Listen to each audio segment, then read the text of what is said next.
we understand what it's about. Every time I touch the ball, I'm thinking I'm going to score.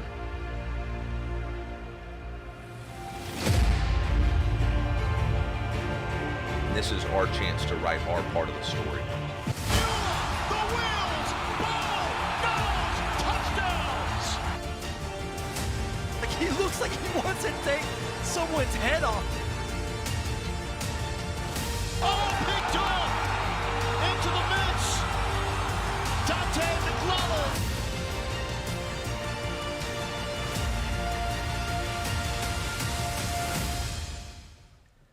I have seen a lot here in my 4 years at the University of Missouri, but losing to Arkansas is not one of them, and that did not change on Saturday. Welcome into the Tiger Kickoff Show. Jacob Siciliano joined alongside, as always, by our wonderful Missourian beat reporters, Quentin Corpuel, Zach Sweet, Chase Jeems.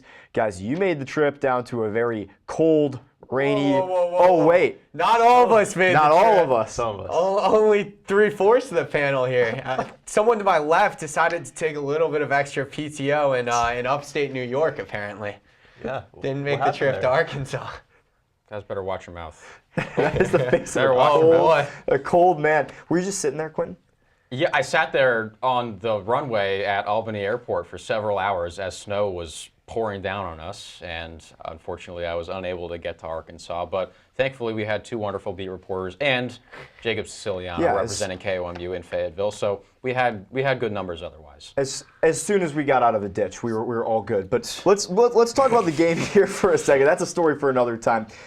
Cold game, Tigers kept it on the ground. What were our reactions? Yeah, I mean, do you want me to start, or were you You watching were it? yeah, you were there, so you start. Oh yeah, I'll start. I mean, a heavy dose of runs. A wise man once told me, if it ain't broke, don't fix it. And Eli Drinkwitz adhered to that advice. I mean, 58 runs to just 7 passes. In the second half, they threw the ball only 3 times, and they didn't throw a singular pass in the fourth quarter, ran the ball 19 times on offense. It was a pretty dominant statement. It was a dominant win. Everyone knew they were running the ball, and they did it well. Yeah, once Bo Real had that fumble, after the rest of the game, they hardly passed the ball. And they went to Matt Hardy. It was working. Arkansas couldn't stop the run, so why not keep going? And they did that, and they eventually won. And on the defense, too, they do what they do pretty much every week, put pressure on the quarterback and make stops. So, I mean, it was kind of what I expected out of this game, given Arkansas' struggles. What'd you see, Q? This was the 6th time this season that Mizzou outran its opponent by over 200 yards, which is pretty impressive. Pretty impressive, and they keep a streak alive again, as you alluded to in the open there. They haven't lost to Arkansas since our senior year of high school. There are 2 teams that Eli Drinkwitz has really dominated since getting here. It's South Carolina, and it's the Razorbacks. That trend continued on Saturday. Well, since Quentin was stuck in an airport and on an airplane, we're going to show him the highlights for the first time here from the game down in Fayetteville. Tigers, and that man right there, Eli Drinkwitz, looking for more dominance in his home state. First play of the game, Bo Prabula, 49 yards all the way down to Arkansas's 11-yard line. Talk about a start to this ball game. Arkansas has one of the worst defenses, and not just the Power 4, but the entire FBS. I thought after this run, Mizzou could score 50 to 60 points this game. They slowed up a little bit, but this was a great start for the Tigers on the road. Bo kept it on the ground, not too much from the air, but here we go. Wildcat for Roberts. We've seen this a couple times. He takes it in just a few plays later for the touchdown. Tigers up 7-0 just like that. Yeah, Missouri scored with the blink of an eye. 95 seconds is all it took the Tigers to get on the board here. Arkansas's defense was bad on paper, and it showed on the first drive of the game. Roberts punched it in. One of his 11 carries for 100 yards and a touchdown on the day. 4 yards officially on the touchdown from Roberts, and you're going to hear his name a lot in this one. 12th play of the drive, KJ Jackson. They're going 2 quarterbacks at Arkansas. 16-yard pass to Omega Blake. Game's tied up 7-7. Yeah, while the Arkansas defense did not start this game very well, the offense did. This is a nice drive they put together. We'll see KJ Jackson, Taylor Green switch off a lot in this game, but Jackson looked good to start this game, I thought.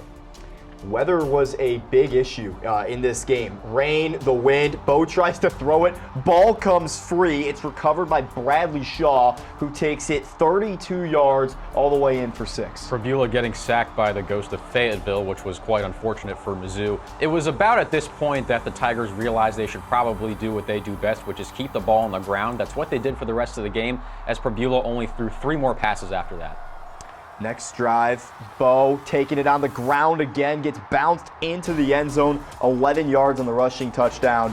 We're tied at 14. Yeah, this was one of the most fascinating parts of the game to me is Corpuel's legs. I mean, he looked fine.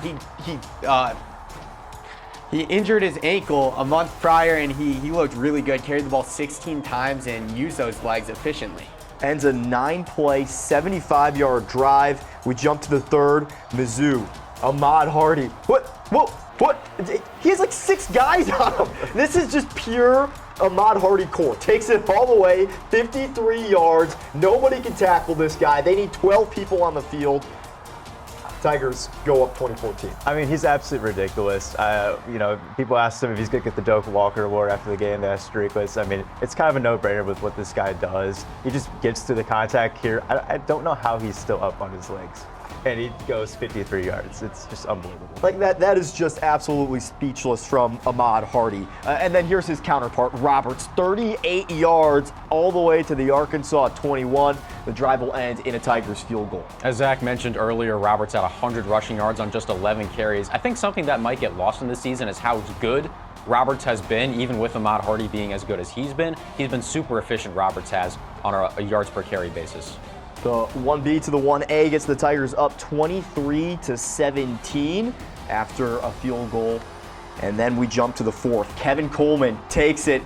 Oh, we know this guy got moves, but he put him on high display on this punt return. 67 yards, cutting up the Razorbacks like it's Thanksgiving. He takes it to the house, and the Tigers lead 31-17. Yeah, this was a game-changing play right here. Special teams has hampered Missouri in previous weeks. It's hampered Missouri all year. There's a lot of speculation on whether or not Eric Link will be on the staff next year. But what a return by Kevin Coleman. Special teams comes through when you need it, and Missouri is able to provide the separation. Eli Drinkwitz looked real relieved after that play. Taylon Green, he gets sacked by Trotter. It's a loss of 5. Forces the punt. Mizzou's front 7 was all over these two quarterbacks in this one. The Tigers get the W 31-17. Here's Drink after the win. Really proud of the way all 3 phases responded. Obviously, great runs, great job running the ball to control the line of scrimmage. Really good job by the punt return team to create the explosive, and then I thought the pressure on the defense or the pressure on the quarterback was really, really good. So proud of the team for finding a way to win the game, and ultimately that's what you got to do. Every game has a life of its own. You got to find a way to win it, and really, really proud of those guys.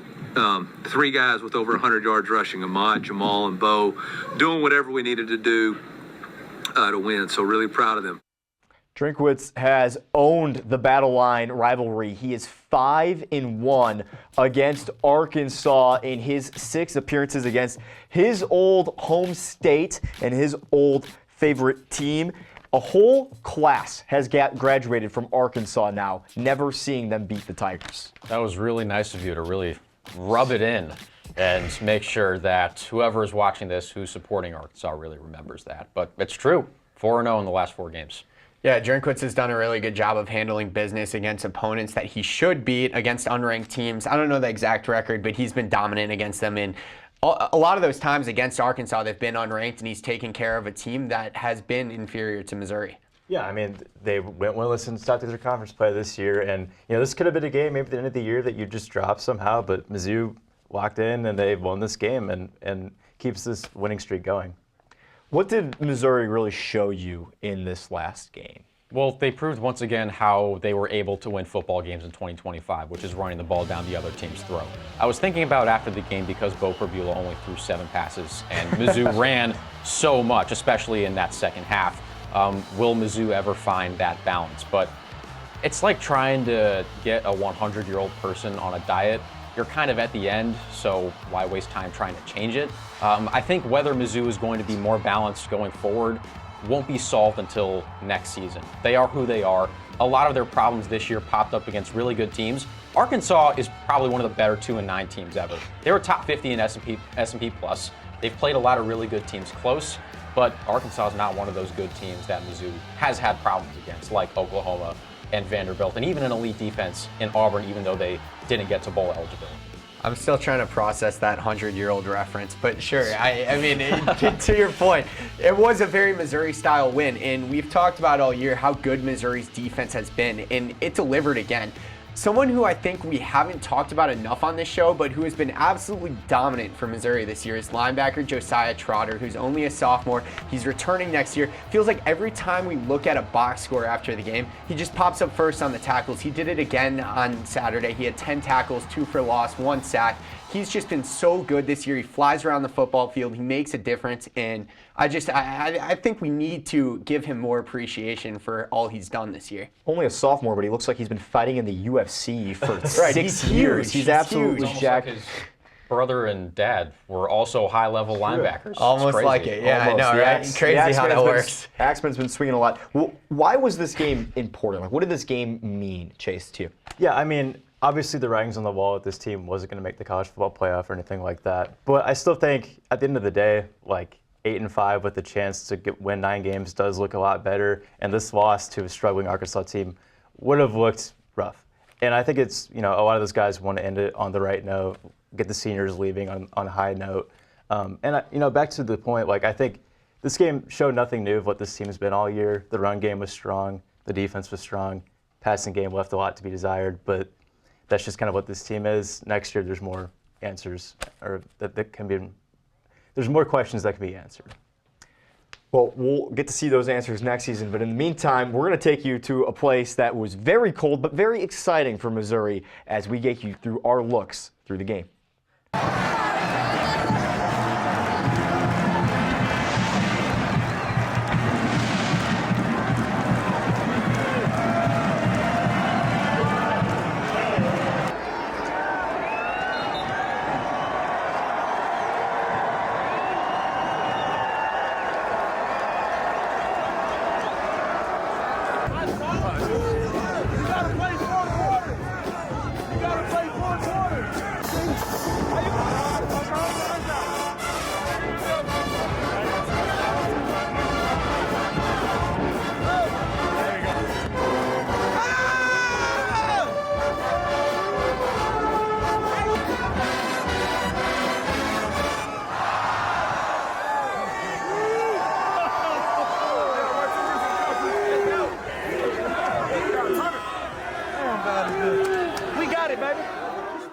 Saw Drinkwitz Zion on the cart. Both Tyson and I were chasing him down. Tyson on the field for that entire game. The former Missouri linebacker has you in the breakdown of the game in Sideline Study Hall.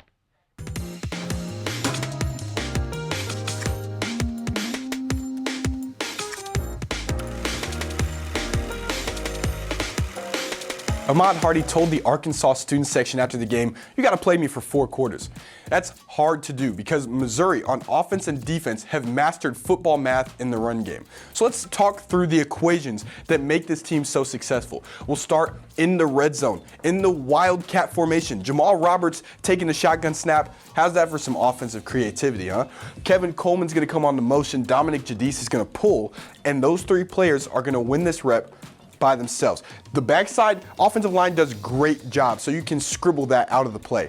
Kevin Coleman's essentially a blocker. He's taking the eyes of this secondary player without ever making contact. Dominic Jadis is the puller. Linebackers trying to widen that gap, but there's nobody to fill it now, so Jamal Roberts is by himself in the end zone. 7-0 Missouri Tigers. We saw a lot of the quarterback draw in this game too. Why run that so much? Because you get an extra player in the numbers. Jamal Roberts is going to block this linebacker, and when Bo Pribula starts his run, Kevin Coleman's still running just a short hitch because, again, without making contact, he's essentially taking this player out of the play. You see the linebacker's going to move towards Kevin Coleman, which means Bo Pribula just has to beat him to the spot for the touchdown. Arkansas trying to compensate in the football math with 5 players at the line of scrimmage. We often call this the bear front. It's great because you've got enough players on the edge to stop the outside zone, or so you think. On this play in particular, there are 3 players right now touching Ahmad Hardy.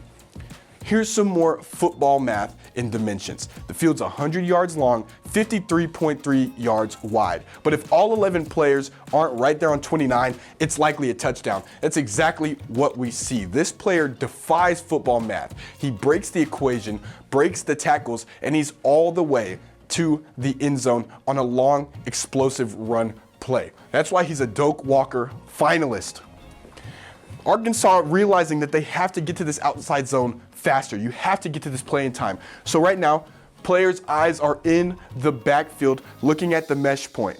When the play springs, again, Missouri masters the football math. Right now, this guy he realizes too late that the ball is going uphill down the center of the field. Jamal Roberts does a great one cut. It's hard for the defense to replicate in that wet terrain. And now on 3rd and 14, you can run the ball for a first down. Check out this box. For Missouri's defense, they also win in football math. You've got linebacker or star player, linebacker, defensive end. The star is the contain. The linebacker and defensive end play off each other. So because Zion crosses face, Josiah Trotter can go underneath the offensive lineman, and they'll meet at the running back for a great tackle for loss.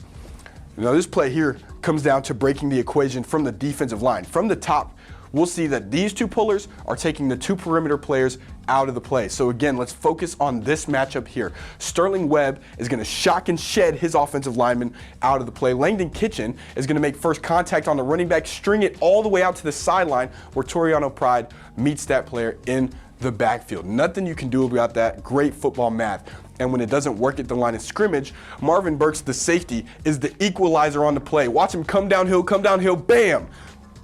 Forced fumble, big hit, removes his own helmet and removes the football, and that's one of the main reasons Mizzou was able to cage the Arkansas Razorbacks in the run game on offense and defense. Jacob, back to you.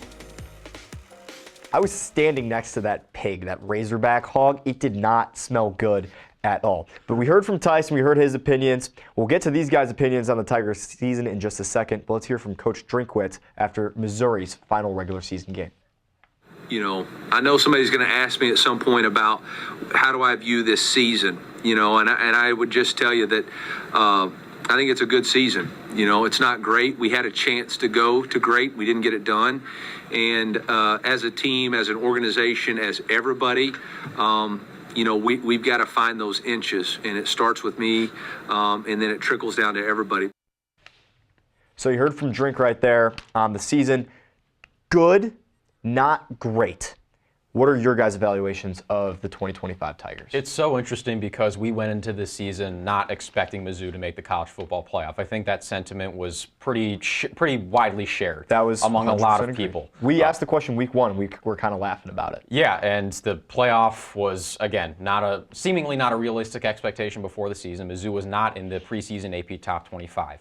At the same time, they had several chances this season to vault themselves into the thick of the CFP conversation, and they never did. Those 4 losses were to all playoff caliber teams, and in that sense, the season is disappointing. At the same time, the fact that 8-4 is considered disappointing, I think, is a testament to the standard that Mizzou has elevated itself to already. Yeah, totally. I mean, being 8-4 and calling it a good, not great season and being disappointed with the result really shows you what Eli Drinkwitz has done with the program. They won 11 games in 2023. They won 10 games in 2024. They have a chance to win 9 games this year. But it's disappointing when you look at the schedule and you look at who they beat. They took care of business. Don't get me wrong. Missouri won every game it was supposed to win this year.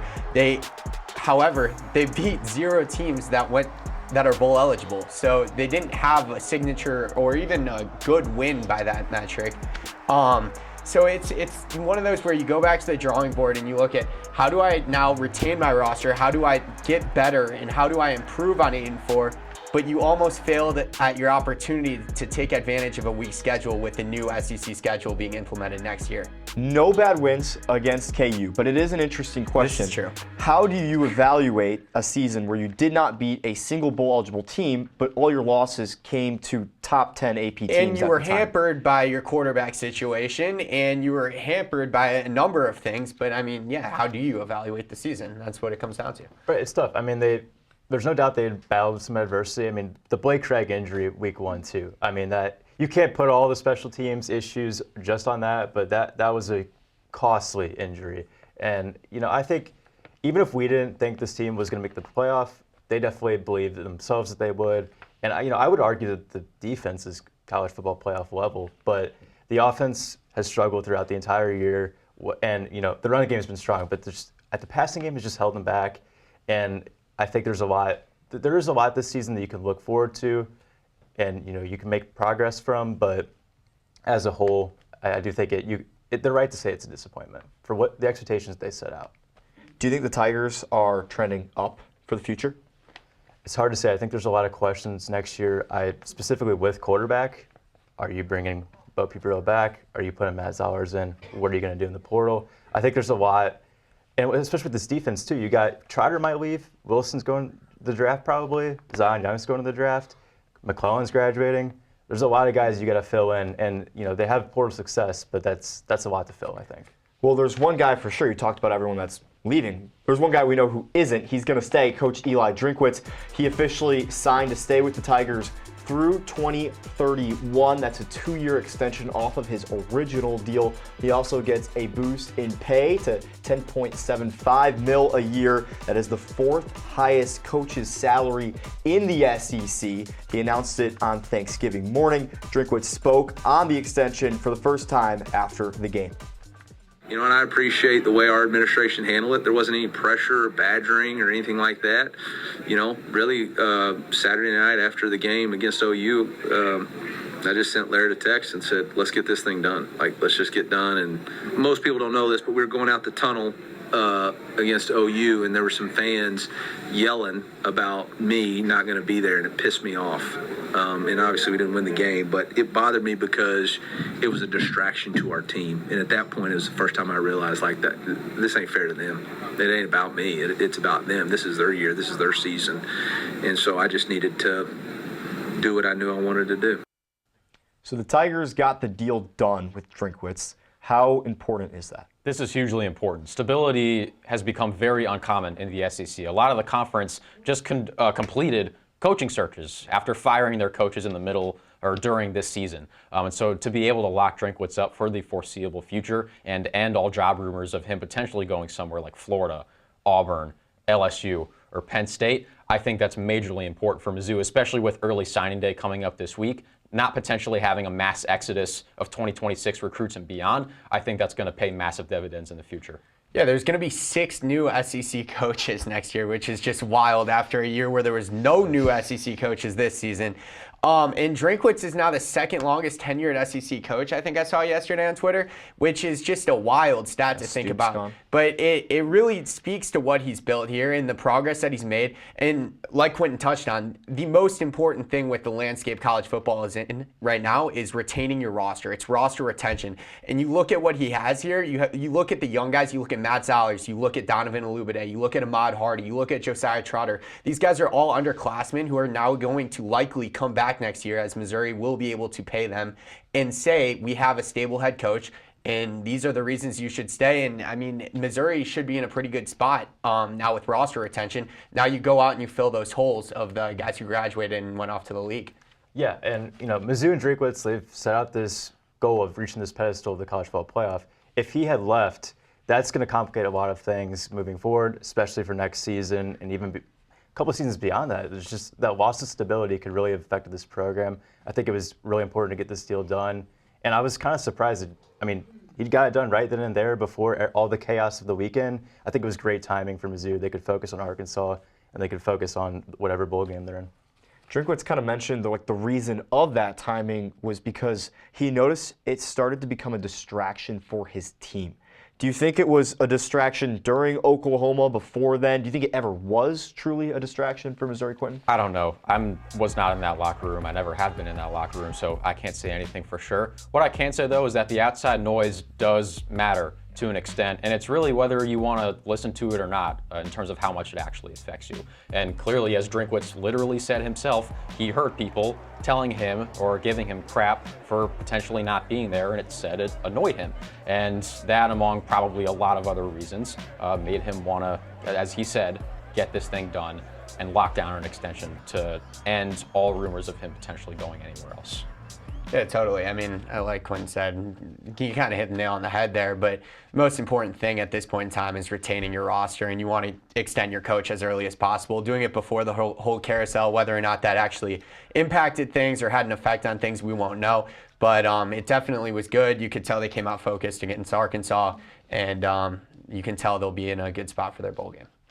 You talked about it earlier about retaining players and that recruiting pitch. Do you think Missouri has a better recruiting pitch right now than a guy like Lane Kiffin, who jumped ship to LSU and gave his offensive coordinators an ultimatum? I think money talks at the end of the day. I think that Lane Kiffin's pitch can be money and brand at LSU, and we can win a national championship here. But retaining your roster, it goes back to this. You retain your coach, and the players want to play for that coach. They've built that rapport with him. And I think it's easier to retain your roster when you have a stable head coach. So that's huge for Missouri, obviously. Yeah, I mean, Mizzou shows it can recruit, but, you know, you look at the scope of this and LSU, how much money they're working with. Mizzou's not in the upper echelon, I don't think, of what money they can spend on these players. So it is kind of an uphill battle to climb. And Lane Kiffin and LSU, they're going to spend a lot. So they really have to, you know, get some more investing in these companies around Mizzou, like Drinkwitz has been saying, and really focus on getting more talent in this school so they can compete for the college football playoff. It's a tough comparison because reports indicated that, and now that the contract has been signed, Lane Kiffin has not only a raise, but he's going to be able to spend a lot of money. I think the NIL budget for LSU is going to be about $25 million. And that's a really easy recruiting pitch. We have money to spend. We have a track record of success. Those two things are really difficult to beat. I mean, even Zach saying money talks, like Texas Tech, not a historically awesome football school. Yep. They had money. Look what they spent this offseason. And now they're probably going to the college football playoff. And so I think Mizzou isn't going to be able to get to a level of, you know, LSU, Alabama, or Georgia. But maybe someday they can enter that stratosphere. And I think right now they're on a positive track, even if it's not going straight up in the air. Whole lot of roles were filled for head coaches in the SEC. Were there any that surprised you that were your favorite choices? Nothing that surprised me too much. The guy that I had been looking at for weeks, just in case, of course, Eli Drinkwitz were to go anywhere, was John Summerall, the Tulane's coach. He's won everywhere he's been. He's a defensive-minded guy. He played linebacker in college, and I just really like his mindset. I think he's a really good coach. I think Florida got a winner with him. Yeah, we were talking about in the car on the way there about Summerall. I think it's a really good fit. Florida, I think it's a great hire for them. And then, I mean, we're just looking at Twitter the entire day with that Kiffin stuff, and to see how it played out, it was quite interesting, to say the least. I just think, I don't know how much we want to talk about Kiffin here. It's just, it sucks for Ole Miss because it's not like Kiffin is leaving a loser. Yeah. Ole Miss, I'm not saying they're going to win the national championship or will compete for the national championship, but they're an 11-1 SEC team. They're an 11-1 SEC team, and that's so crazy that, A, Kiffin is able to leave, and I still think it's a really tough spot for everybody involved, that Kiffin made this decision himself. I really did not like how in his statement he made it sound like Ole Miss was forcing him out. This was all him. This was all him, and I just really disagree with that, and I think that was wrong. College football is just messed up in general right now, this system. I mean, there's many things right now that need to be adjusted in college football. The timeline is one of them, because the fact that Kiffin isn't allowed to coach a playoff team is utterly ridiculous. I mean, they forced his hand because of the way the transfer portal window works and getting to school early these days. And it's going to affect the bowl schedule, too. We'll talk about it in a second here with the bowl games and the potential bowl games for Missouri. But college football has some real issues that need to be fixed, honestly. Chase, what do you think the best job was out there outside of LSU, which obviously you can leave a playoff football program for to get that kind of a job? Are we just talking about the SEC or everything? SEC. Okay. Man, I would probably say Florida. Is that fair to say? I mean, I think with the money they have to work with, I think that's a pretty good job compared to the rest. Arkansas, to me, was kind of on the lower scale. I think Auburn's comparable with Florida. And then Kentucky-wise, I think that's probably the lowest, but we'll see how that gets filled. We also are waiting to see what bowl gets filled and written in for the name of the Missouri Tigers. Whole lot of bowls out there. Quentin, what is your selection? What's your prediction for the Missouri Tigers in this bowl season? Quentin, you decide where Missouri plays. Yeah, you choose, Quentin. Oh, boy. Well, because you had to sit in an airport for Lord knows how many hours. Yeah, a lot. That's why you get to go first. Thank you. If I were to narrow it down to 3, I think it's going to be either Charlotte, Houston, or Nashville. That would be my prediction. I'm going to go with Charlotte, the Duke's Mayo Bowl against an ACC team. You're going to predict the ACC team? Or? Give me Louisville. Okay. I think that Missouri is going to go back to Nashville for the Music City Bowl year 2. I think they want that matchup against the Big Ten. I think they want to prove that they can beat the Big Ten 3 years in a row. In terms of intriguing matchups, I think there's 2 that stand out to me. Obviously, Illinois is going to be number 1. That stands out the most. I think Mizzou, Illinois would sell itself for sure. But Mizzou and Illinois have matchups scheduled in the near future, and we saw Mizzou not wanting to play Kansas, or Kansas not wanting to play Mizzou. Who knows how that actually went down. But Missouri and Kansas not wanting to play each other because of the matchup already on the schedule. So if Illinois isn't going to be there, I think Nebraska is another compelling option as the resurgence of a rivalry from the Big 8 days. Yeah, I think both of those are very possible. I've been with the mindset that it's going to be the Duke's Mayo Bowl as well. I would probably say Louisville, and I got a friend over there that goes to Louisville, so that'd be kind of fun. But I also think Clemson is an option too for the Duke's Mayo Bowl. So that's my prediction. For me, I'm with Zach. I really want to go to Nashville, Music City Bowl. That means we have no chance of getting it right if you think that. Oh boy! Wow. We did not have Take It to the Grave in this show for a reason. But here's the thing: you get to go a chance for another Big Ten opponent. I got Illinois, and you know what? We have a very special guest who attended the University of Illinois for his undergraduate, and he actually made a bowl prediction as well, and he will actually have a little bit more of a say in where the Tigers go in that bowl. That is University President Moon Choi. We'll step away and get ready for his conversation. It is the holiday season, and we are blessed to have a very special gift for ourselves and for all of you. It is University President Moon Choi, who joins us today in studio. Moon, welcome to the set of the Tiger Kickoff Show. Thank you. This is very exciting. I did not even know that this studio existed. This is very professional. Yeah, it's great. You know, honestly, that tells us that we're doing some things right, that we haven't gotten in trouble to your office. You do a lot of things right. A lot of things right. Great to be here. Thank you so much. So you've been here since 2017. That's right.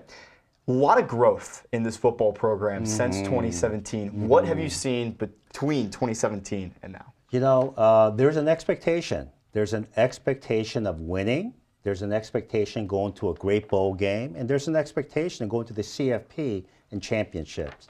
That didn't exist back in 2017. Back in 2017, I think many of us were hoping that we would have a 6-win season so we get to go a bowl game. But now it's CFP. And we have the investment, we have the coach, obviously, and we have the players that'll get us there. So I'm really excited about where we are and where we're headed. Specifically over these last 3 years, obviously Mizzou has really elevated its standard. They have a chance to win, I believe, 30 games over the course of 3 seasons. Absolutely. For just the second time, or I guess third time in program history. What have you seen since 2023? Not just the impact that's been made on the football field, but throughout campus as well. You know, what the last 3 years has shown is that the patience that the university had in working with Coach Drinkwitz, who had a big vision, but it needed time for him to develop the culture, develop the coaching staff, and the infrastructure, not only in facilities, but also the infrastructure in developing a high-quality football program. And now, if you look at where we are, 2 years ago we went to the Cotton Bowl, we had 11 wins. Last year, 10 wins. And this year, with a break that goes our way on Alabama and Vanderbilt, right now we could be sitting at 10-2, and waiting for the call from the CFP. So it's that commitment and alignment of our football program that starts at the top with our coach, believing that Mizzou belongs in the pantheon of college football. So that's why we're very excited. Congratulations, by the way, on officially getting the contract done with Coach Drink amid all the coaching chaos that we've seen in the SEC That's right. and college we football. We didn't have that, did we? No. We didn't have that. We avoided that, partly because we have a great AD and also a board that is so supportive of college athletics, especially football and basketball, because they are the revenue-generating sports, but also the way that the coach played it. He did not float his name out there. He didn't make the university wait. We basically said, we're going to give the coach time to prepare for the game, the last game, and things will happen. That's what happened. We made the decision to sign the contract right before Thanksgiving, and we had a great win afterwards. And now we're looking forward to a great bowl game. What was that process like of getting Drinkwitz to be extended through 2021? You know, it's something that I think you can ask Larry Veach, our great AD, but sometimes it's like making sausage, right? But, you know, sometimes making the sausage takes time, the right ingredient, right timing, but in the end, it worked out really well. We're going to keep our very best players, and because of the long-term commitment that we have for the coach, other players around the country are going to say, that's a program that I want to be a part of, and that's what the coach is building. Well, you stole my question right out of my mouth. Yeah. I was going to ask. Yeah. Well, no, he did with his answer. Yeah. This guy's a professional already. This is unbelievable. Well, I'm learning. I was going to ask what impact keeping Drink around is going to have in future seasons. Absolutely. I mean, there's so much momentum for our program. You saw the progress of our North End Zone project. We're going to finish that before our first game in 2026. And the athletics department has raised so much money from not only donations, but also suite purchases. But the excitement for our program that you could see in every single game being sold out this year. Think about that. Next year, it's going to be even more exciting. Because of that kind of investment and the long-term contract for our coach, I do believe there are going to be players around the country that are going to say, I want to be part of that program. They are going places. They're making the right kinds of investment in infrastructure as well as coaching for me as a player to be successful. And that's where we want to be. Compete with the very best. When Drinkwitz said the North End Zone project isn't done, Yeah. I'm not leaving, what did that mean to you? That means he's committed. I mean, he was so instrumental in the success of the North End Zone. And, you know, it's a very expensive project. I mean, it's the largest project in the history of the University of Missouri system. But if you're standing on the field and you're looking at the scope of this beautiful facility, and I can imagine what it's going to look like on opening day in 2026, and it's going to make a statement around the country. People are already calling me during the game saying, hey, Moon, I see that North End Zone. That looks beautiful. And I tell them, wait until it's done. The noise that's going to come out from a closed dome like that is going to be incredible. I know heavy financial investment is a signal of progress in a lot of organizations. That's right. The way you're constructing the North End Zone, I think, is really interesting. We've seen a lot of other schools, go on similar endeavors recently. Oklahoma recently announced that they're expanding their stadium. I think they're adding a lot of premium seats. Mizzou is obviously not alone in this. What went into the way you all are constructing the North End Zone with how many premium seats you're adding, keeping the Block M, et cetera? So there were many competing interests, obviously. Keeping the Block M and having seating available for students, standing room only seats for students was critical. So we built around it. But by building around it and keeping that tradition, we also asked our fan base and our key donors, what are they looking for that premium experience? So all of those elements went into this space. In addition to the suites, there's going to be a facility, an open facility that can house about 600 people that we can use throughout the year. It could be used for lectures, it could be used for wedding venues or other gatherings. That, combined with the RFI that we have now for public-private partnership to develop, let's say, hotel complex, conference center, or even entertainment district, something like Ballpark Village in Columbia, is really going to show that we are committed to the success of not only our football team, but athletics, but also the city of Columbia. So to us media folk, Drink has voiced multiple times about your support for him. When he came here to Missouri, he did not originally have the record success that he does right now. What went into you believing in Drinkwitz to get to the place the program is now? Well, the first time that I met him, Boone, North Carolina, I was sitting there with a couple of other curators, and he had us within 5 minutes. Really? He had us within 5 minutes. That's how, he's got a big personality, very engaging, and he went through what he would do if he were trying to recruit us as players. And so he had us believing almost immediately that this is the person that has the vision and the approach and the execution ability to build a top-notch program, and we're here. We're a top-notch program. We're 25th in the country. And like I said, with the play that goes one way or the other with Vanderbilt and Alabama, we're 10-2. We're probably in the CFP.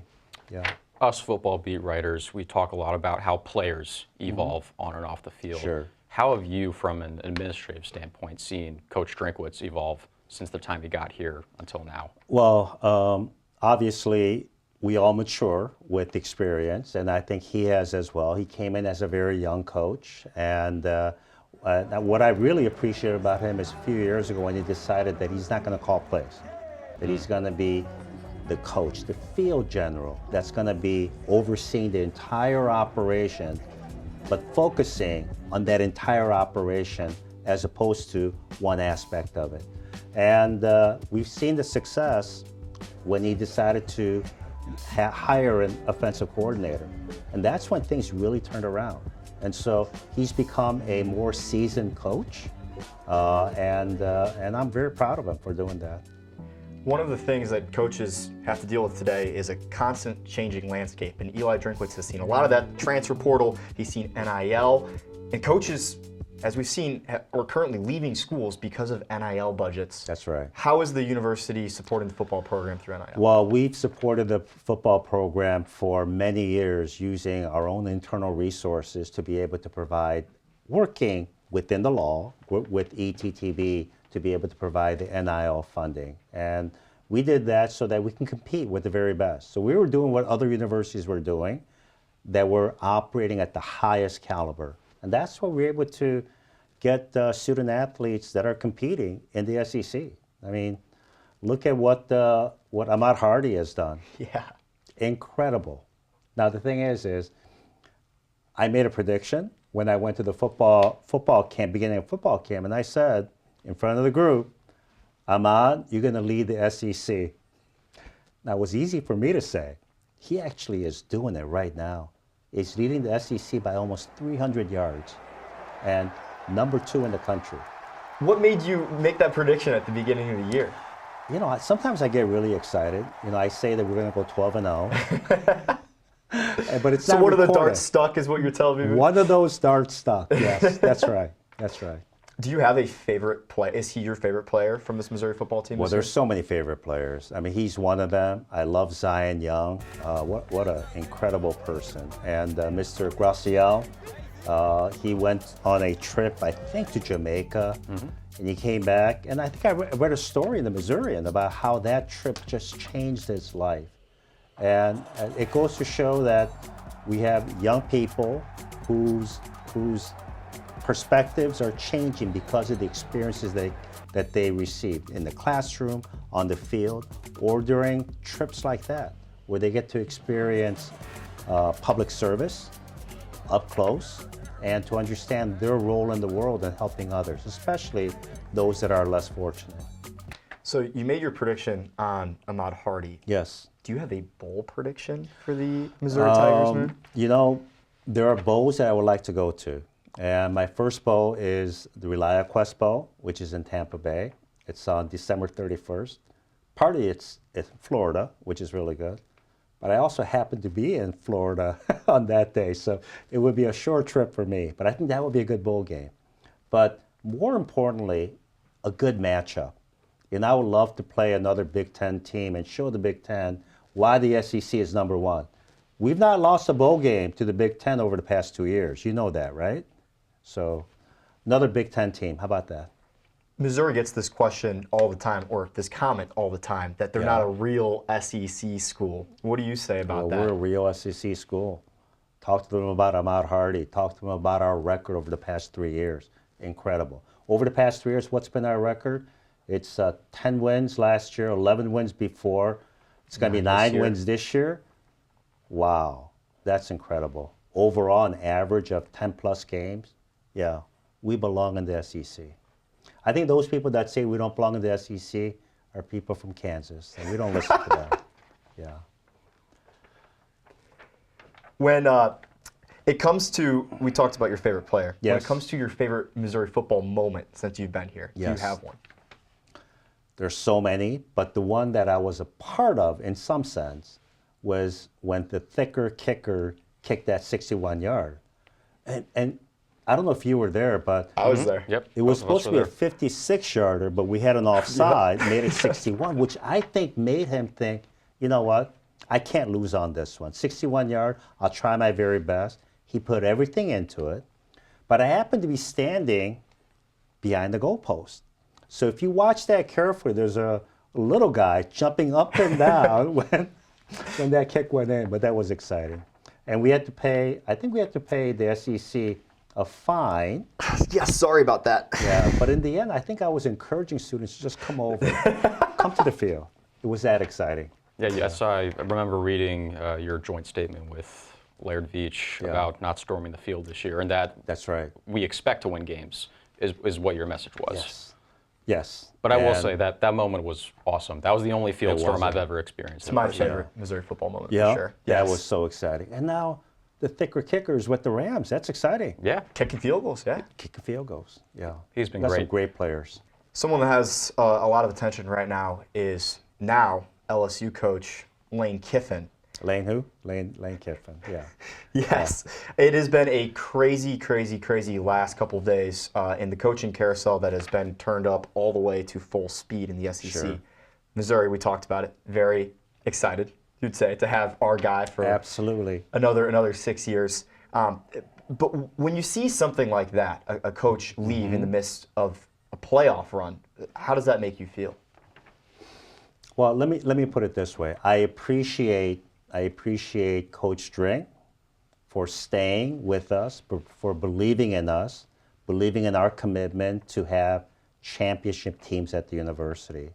And what happened at Ole Miss was unfortunate in my opinion. I think fans at Ole Miss are probably very upset about how things transpired after such a great season that they had.